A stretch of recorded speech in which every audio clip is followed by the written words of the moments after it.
زندگی کی حقیقت یہی ہے کہ سچے انسان کو ہمیشہ جھوٹے انسان سے زیادہ صفائیاں دینا پڑتی ہیں۔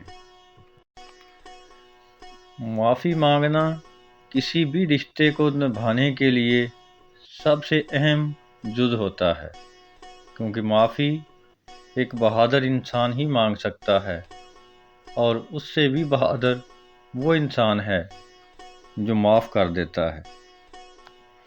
زندگی میں بھروسہ اگر خود پر کریں تو طاقت بن جاتی ہے، اور اگر دوسروں پر کریں تو کمزوری بن جاتی ہے۔ زندگی میں 3 چیزیں کبھی واپس نہیں آتی: بولے گئے الفاظ، گزرا ہوا وقت اور ٹوٹا ہوا بھروسہ۔ ہمیشہ اچھے اور سلجھے ہوئے لوگوں کی سنگت میں رہا کریں، کیونکہ سنار کا کچرا بھی بادام سے مہنگا بکتا ہے۔ زندگی میں ہمیں کچھ لوگ ایسے بھی ملتے ہیں جو ہزاروں میل دور ہوتے ہوئے بھی دل کے قریب ہوتے ہیں، اور جو آپ کو اتنی عزت دیتے ہیں جتنی آپ کے ساتھ رہنے والے بھی نہیں دے سکتے۔ ہر چیز کی کوئی نہ کوئی علامت ہوتی ہے، اور اللہ تعالیٰ کی رضا کی بھی علامت ہے۔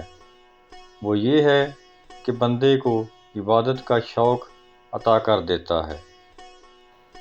بڑا انسان وہ ہے کہ جس کی محفل میں کوئی خود کو چھوٹا نہ سمجھے۔ اس دنیا میں تعلقات کی بنیاد احساس ہے، اور احساس ہمیشہ وہی کرتا ہے جو خود غرض نہیں ہوتا۔ دنیا کے اندر سب سے بڑا انصاف یہ ہے کہ یہ دنیا گناہ کے متلاشی کے لیے گناہ دیتی ہے، اور فضل کے متلاشی کو فضل عطا کرتی ہے۔ ہم دعا تک خود نہیں پہنچتے، بلکہ ہمیں دعا تک لایا جاتا ہے۔ ہمارے دل میں کسی چیز کے لیے دعا کا خیال آنا اور ہمارے ہاتھوں کا دعا میں اٹھنا ہی اس بات کی نشانی ہے کہ اللہ تعالیٰ ہمیں نوازنا چاہتا ہے۔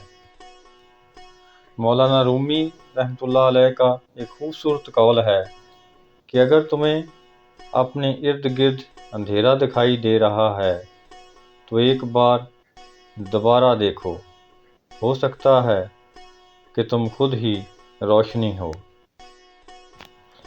زندگی میں خاموش ہو جایا کریں اور سہ جایا کریں، جھک جایا کریں، مان لیا کریں۔